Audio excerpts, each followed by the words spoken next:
What's going on, everybody? Welcome to the Old Man Wade Show. I am your host, the God of Stuff and the Lord of Laughter, Old Man Wade. Thank you for joining me once again for another audio adventure or whatever your podcast is called. This stuff. I don't even know why I said audio adventure. I kind of hate when people say that. It's kind of weird, I guess. For me, it's just super off. But yeah, another comic book podcast for you. But before I start with the list and stuff that I have, I want to talk about something that I saw on Twitter. It kind of cracks me up. Uh, Comic book fans are weird. And I'm not talking about the ones who kind of just enjoy comic books, like what they like, dislike what they dislike, and can have an actual discourse on what they're reading. Not talking about y'all. I'm talking about the people who get upset over something and say things like they don't like modern comic books. It's a weird ass flex. You don't like modern comic books, but for some reason you keep up with it, you spend your money on it, so you're essentially either spending the money to complain about it, hate reading, or you don't believe what you said. And the funny thing about it is the irony of stuff that comes from that. You hear them say things like, "Oh, I hate modern comic books. It's all the same stuff." And then someone will say, "Oh, I can't believe Peter and MJ aren't together." I'm like, "Oh, bring back the original stuff. Bring back this." I'm like, you kind of can't have it both ways, dog. Do you want the normal stuff? Do you want everything to be the same when Wolverine didn't evolve? Peter and MJ were doing this like when she was like a damsel in distress. The same thing with Lois Lane. Is that what you want? Because eventually that gets stale. And when that gets stale, you're gonna complain about there not being new stories and characters not evolving. And it's even funnier when someone says they don't like these new comic books. And I'll use what I saw on Twitter in particular was Apocalypse about how he's not the person he once was. And I'm like, he is. He's just evolving as a person. He's trying to find out what true strength is. And for him, I think that's super dope because while he's become a little more philosophical than he once was, but Apocalypse always being philosophical to begin with, he's doing more. He's thinking more. He's becoming better. Like, the strongest will survive. Evolution is a part of life. So while he's still savage, brutal, strong, and powerful, he's learning more about life. And I really dig that. And it's funny how people don't really accept it or want to accept it because that's how characters get stale. One of the heroes I always bring up is Kitty Pride. No one in comic books has evolved the way she did. And I wrote an article for the long gone, unfortunately long gone Black Rabbit and oldmanwade.com. Kitty Pride, timid teen to Red Queen. And through that article, I wrote about how exactly what the title says. When Kitty Pryde first started, she was kind of skittish, didn't really know how to use her powers. She was kind of insecure, kind of did some kind of rash or brash things that got her into trouble. But as time went on, she became a skilled ninja, a confident leader, a competent role model for young mutants. She just was just all that. And then during the Krakoa era, she became part of the Quiet Council, and for a while never really got rid of her morals or values. Now, after the fall of X, that kind of changed. She just went brutal, started killing people, and in the most recent issue of X Men, I believe it was X Men 34, she talked about how Xavier kind of losing faith kind of led to her losing faith. And I thought that was cool because, again, it's more of an evolution. She, she's never really been, don't, I shouldn't say she's never been tested because Kitty Pryde's been tested a million times over.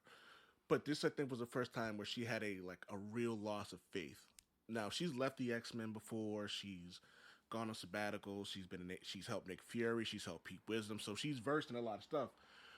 And she even thinks Professor Xavier is a jerk. And, decades later, we find out she's right.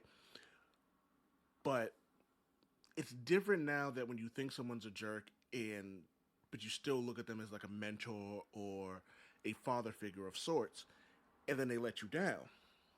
Xavier really let her down, and so it wasn't until she threatened to kill Caliban that she realized what was going on. Thankfully, Wolverine was always there to have her back, and at the end of this particular issue, she had a heart to heart with him, which is the only person she should have a talk with like that is Wolverine. Like, and Storm may be her sister, or an aunt figure, and Emma Frost may be a this I'm gonna call her well, yeah, an annoying big sister, but it's different with Logan because Logan's like the he was there for her more than anybody was in the X Men. So when she can confide in him in ways that confide I think it's confide in him in ways that no one else could, and I loved it because Jerry Duggan, who wrote that and is a big part of the fall of X, knows that this is the way it is. This is what happens when you have characters. That was a long-winded way of saying that the only way you get characters like that and you get stories like that is when they evolve. You have to evolve as characters. Like you have to evolve these stories. You can't have the same things over and over again because they get stagnant. One of the other another great example is the Hulk. The Hulk is a he's scary. He's terrifying. Immortal Hulk was just the beginning of the stuff that was going on.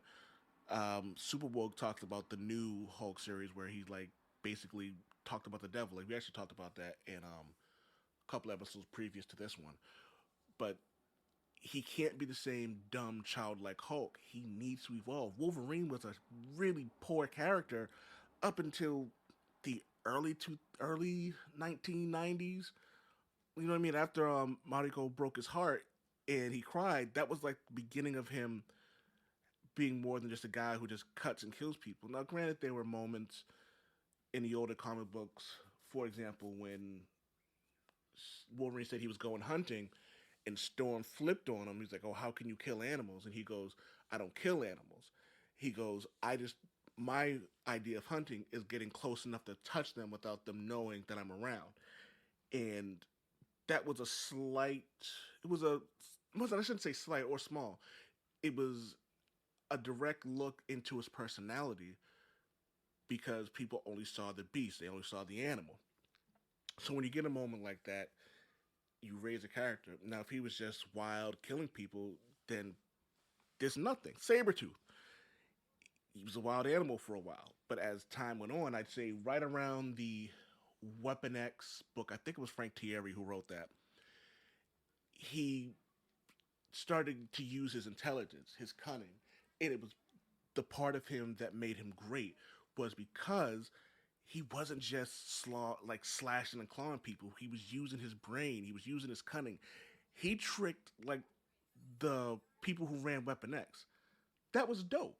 He tricked the government. Like you don't. This is not something you get from a character that stays in the same place, and this is super important to all that. So, say all that to say that you need characters to be better, to do better, because otherwise, what's the point? As I was coming up for this list, I was trying to put well, not this list, excuse me, as I was putting this script, I guess, together, or skeleton, as Lavelle calls it. I was trying to think of something interesting that people who are comic book fans, people who are not comic book fans, would like.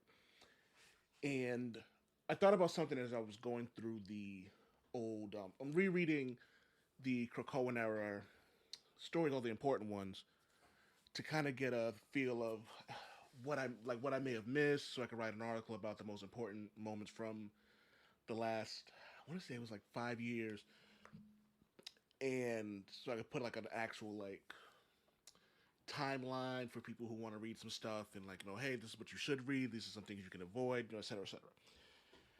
And I came across something excuse me, that led me to this idea of biggest dropped it on the table moments.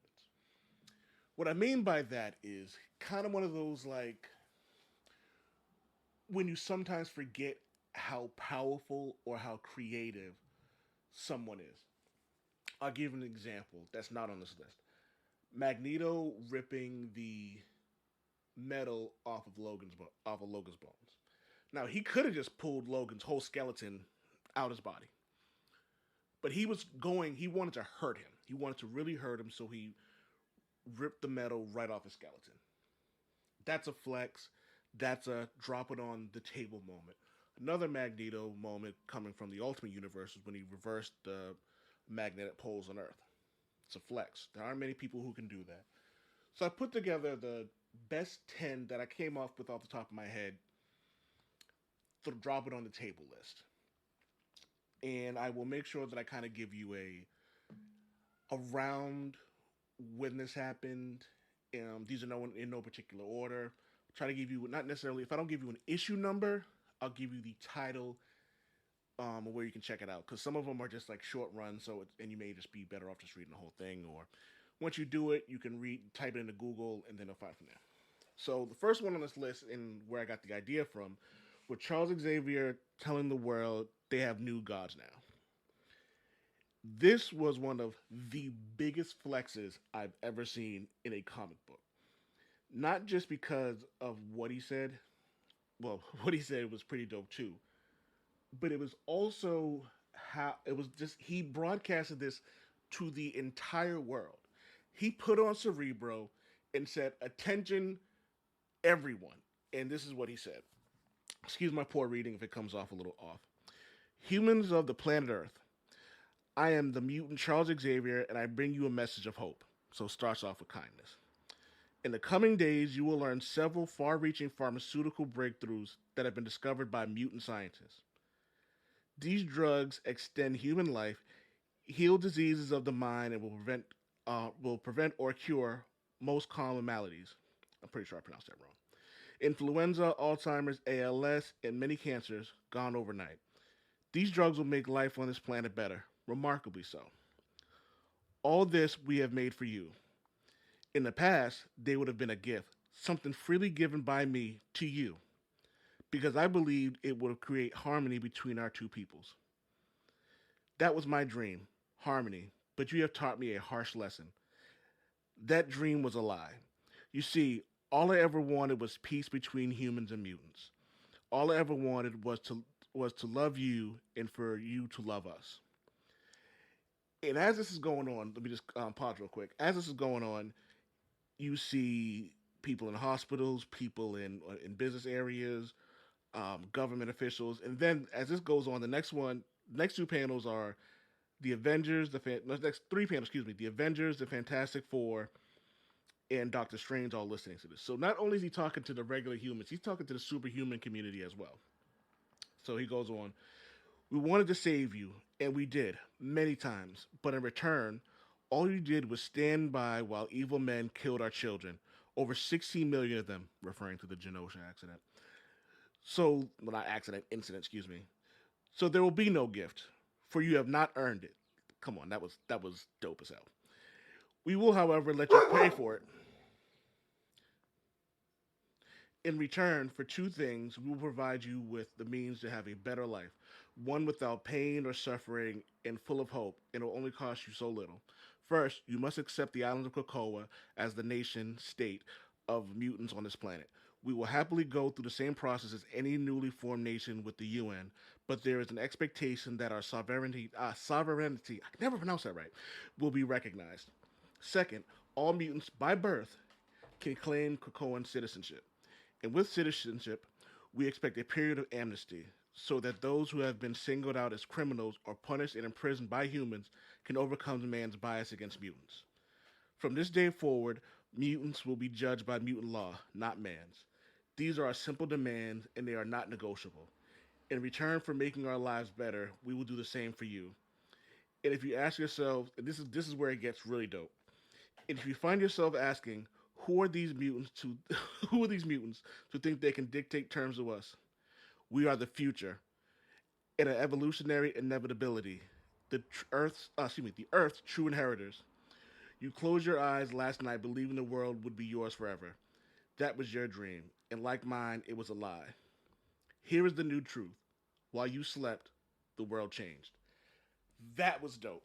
That was one of my favorite moments in X Men history because Xavier reminding people that, like, yeah, we did this. We do this. This is who we are. You can find that in House of X number 6. You can probably read it better than I just did, minus the dog barking. If you didn't hear that in the background, that was my darling puppy Scarlet, who's not really a puppy. Next up on the list was in Immortal Thor number, I want to say it was number 3 or number 4, Immortal Thor, where in the middle of the Arakko War on Mars, Thor pulls Storm out of the battle. Storm's pissed. She's like, send me back. Thor's like, no. Storm's basically like, who are you to tell me no? And Thor's trying to talk to her, but Storm doesn't want to hear that. She's in the middle of a war.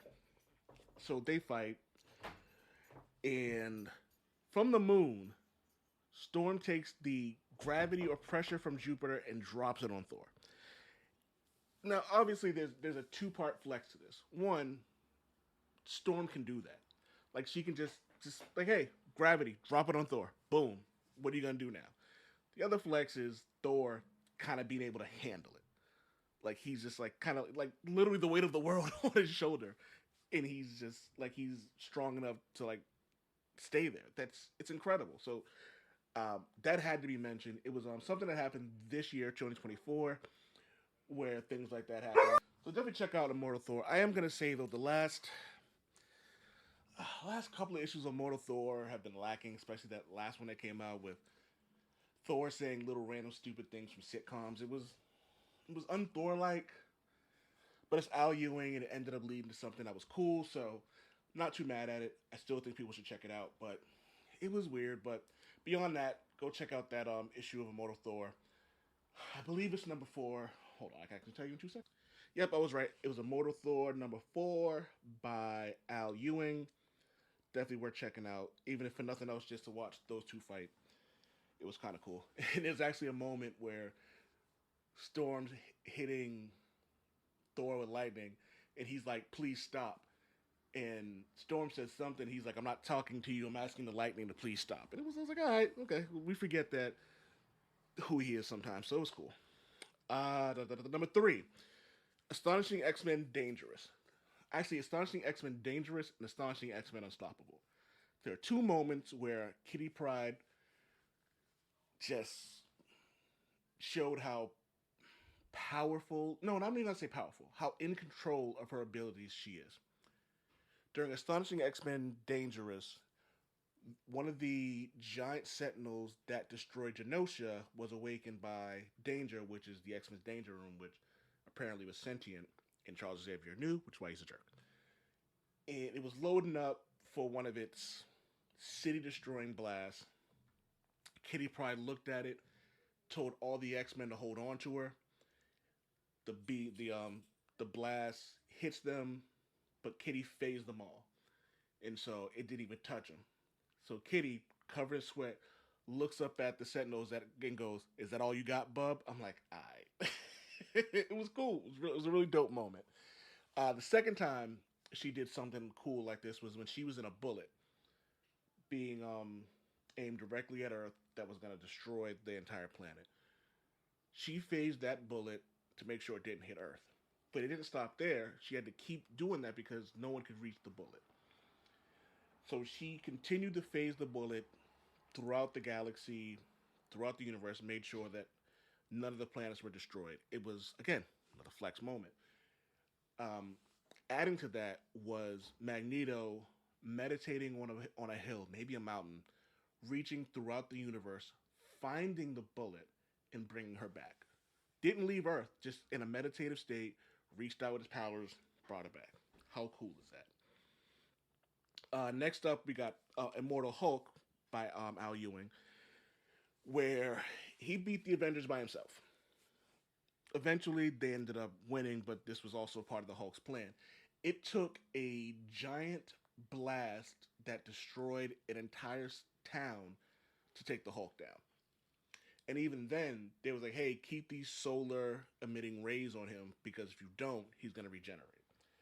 Within that fight, the Hulk gave Thor a concussion and overloaded T'Challa's Black Panther suit, something that he didn't know he could do.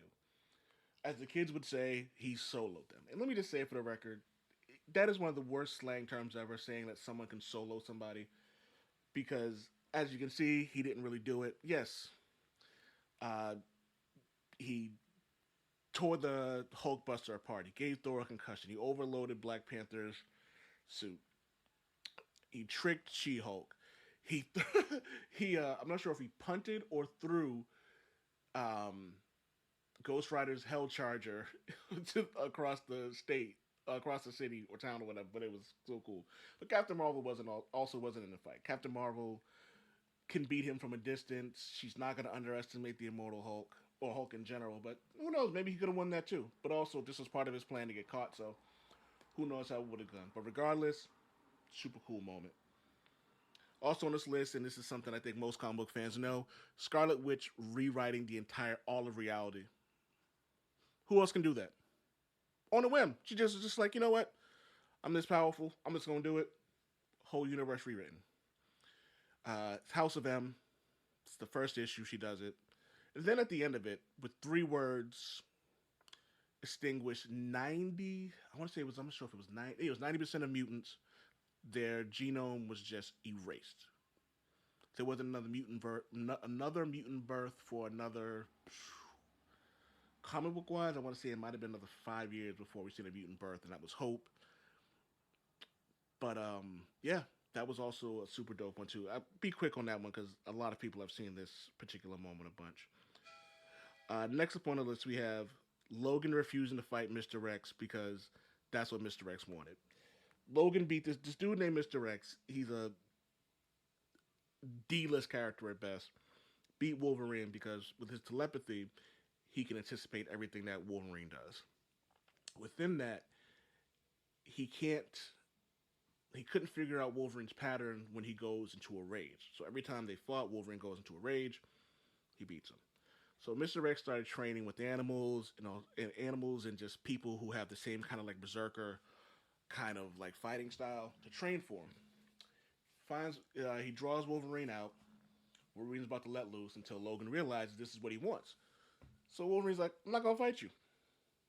And Mr. X is pissed. He's like, I'll do this and I'll do that, and it infuriates him because Logan said to him, he goes, if you attack anybody I know, he goes, I'm not gonna say what he said, but he basically told him like, there's nothing you can do to make me fight you because not fighting you is gonna hurt you more than anything else I can do. And it left Mr. X frozen in place for who knows how long until Norman X called him to come out and fight. But it was the coolest thing ever because Logan was just like, nah, I'm not gonna fight you. It shows off how intelligent he actually is and how strategic he is, and he's not, like I said earlier in this episode, not just a beast. Next up, we have my favorite, Spider-Man beating Wilson Fisk without taking a punch. In the middle, this happened in Amazing. Oh, sorry. The one that happened before with Logan was Mr. X. It's Wolverine, Mr. X. If you Google that, and then put comic book, it'll come up. The next one happened in Amazing Spider-Man Back to Black. After Civil War, the Civil War Amazing Spider-Man run. During that, in the final issue of Amazing Spider-Man Civil War, Aunt May was shot with a bullet intended for Spider-Man. Spider-Man eventually found out that it was Wilson Fisk who ordered the hit. Spider-Man found him in prison. Wilson Fisk goes on his whole speech about how, oh, I'm this, I'm that, and da da da da. Spider-Man hits him about 8 times and then sits back and stares at him. Fisk gives another speech again. Spider-Man does it again, beats the piss out of him, sits back. Kingpin is pissed off, and he goes, why don't you say anything? Spider-Man reminds him that I have all this power, all this strength, and he goes, and you're just a big fat guy. You can't stretch across a room, and you can't burst into flame. And then he goes, I'm not here to beat you. Spider-Man takes his costume off, and he goes, I am, because he's basically saying, Peter Parker's here to beat you. So Peter Parker beats Wilson Fisk in a way that no one else ever has. And people forget, Spider-Man pulls his punches. During the Back to Black series, I want to say it was Spectacular Spider-Man or Friendly Neighborhood Spider-Man. No, it wasn't Friendly. It must have been Spectacular. But he lets somebody with regular powers punch him, and it breaks their hand. He says, I normally roll with my punches. So even when he's taking punches from people, he's rolling with their punches so they don't break their hands. So Spider-Man beats the piss out of him. And then Fisk hits the ground. Spider-Man tells him to get up. Wilson Fisk says he can't. Spider-Man picks him up by his chest fat and just repeatedly just slaps him over and over and over again. Kingpin has never been that embarrassed in his life. I think because of everything that happened on Spider-Man One More Day or One Moment in Time or whatever it was, because no one likes that particular run. It erased everything that happened, so I'm pretty sure that moment in general never happened, and Wilson Fisk should be lucky because no one, not Daredevil, not Luke Cage, not the Punisher has ever beaten Wilson Fisk that bad. Number 8 on this list, I believe I talked about this before, but this was Tom King's Wonder Woman issue number 8. Wonder Woman broke the unbreakable. It was an Amazonian tool called the Lasso of Lies, the exact opposite of the Lasso of Truth. And not only does Wonder Woman break it physically, but she breaks its hold, and it shows her willpower. Has to be mentioned. It's super dope, even if I talked about it before. Number 9 is something underrated. Anytime Oracle is navigating and sending people all over the place, that has to be one of the most impressive things I've ever seen someone do. She has to know where to put everybody. She has to watch the computer to see where the crimes are going, who to send to these crimes, because maybe Nightwing works better than Jason Todd, or you send Jason Todd instead of Batman, or you send Batman instead of one of the Batgirls, or you send Tim Drake, etc., etc. So she has to know everybody's abilities, what's going on, how to deal with it, the proper plan to put in place, how many people to send there, and then prioritize all of that. And she's not a mutant. She doesn't have any superhuman powers. She has a photographic memory, but it's not. And then, oh my God! Then on top of that, she's communicating with the Gotham City Police Department. She could be talking to the Justice League. She could be talking to the Titans, and she's doing all this in front of the computer, typing things up, talking, and going through all this, all while maintaining anonymity and making sure she doesn't get hacked. Dog. Emma Frost does it, and it's cool because she's a telepath. Barbara Gordon does it with a headset. If that's not impressive, I don't know what to tell you. And lastly, this one's for Just Greg, specifically because he's the one who put me onto this. Cannonball beats Gladiator in Uncanny X-Men 341. Gladiator beat all the X-Men, and the last person standing was Cannonball. There's two things to note here when it comes to this. First is Cannonball's power. When he's in Cannonball form, when his mutant powers are manifesting, he can't be touched. He's invulnerable. Gladiator's powers depend on his confidence. So Cannonball stands there, tells him to give him his best shot. Gladiator agrees, doesn't take him out. Cannonball takes him out with that. One of the most impressive things any X-Men has done. Because none of them can beat Gladiator one-on-one. That's just not who he is. He's one of the most powerful beings in the universe, and Cannonball took one on the chin, gave it back to him, and defeated him. Again, Uncanny X-Men 341. And in terms of the Oracle one, literally, anytime Oracle's around, whether she's in a wheelchair or not, she's that dope. Before we get out of here, I want to talk about the things that I'm reading right now. Creature from the Black Lagoon lives. Issue number 1 came out last week as this is being recording. I didn't know what to expect from that. I don't know much about the Creature from the Black Lagoon. I don't know much about the lore, but it's good. The first issue was really good. It's going to have the Creature from the Black Lagoon. They waited to the end of the issue to actually show the creature. It's following a reporter who was almost drowned by a murderer. She's still looking for him. There's a lot of trauma goes on, and the writer does a great job talking about said trauma. And I'm not gonna say what happens. I don't want to spoil it. But issue 1 definitely was enough to bring me into all this. But it's also an Image comic book, and Image has been kicking all sorts of ass recently, especially with the Cybertron? No, Unicron. The Unicron universe, which consists of all the Transformers stuff and everything from G.I. Joe, which has been super dope. I gotta find out where the Free Comic Book Day Transformers issue is, because it explains how they got to Earth, how the Transformers got to Earth, why Megatron wasn't with the Decepticons when he died, and so I'll talk about that on the next episode. Also, get Nick Fury. It's another book by from the greatest Punisher comic book writer ever, Garth Ennis. And in this 6-part series, Frank Castle was enlisted to go get Nick Fury.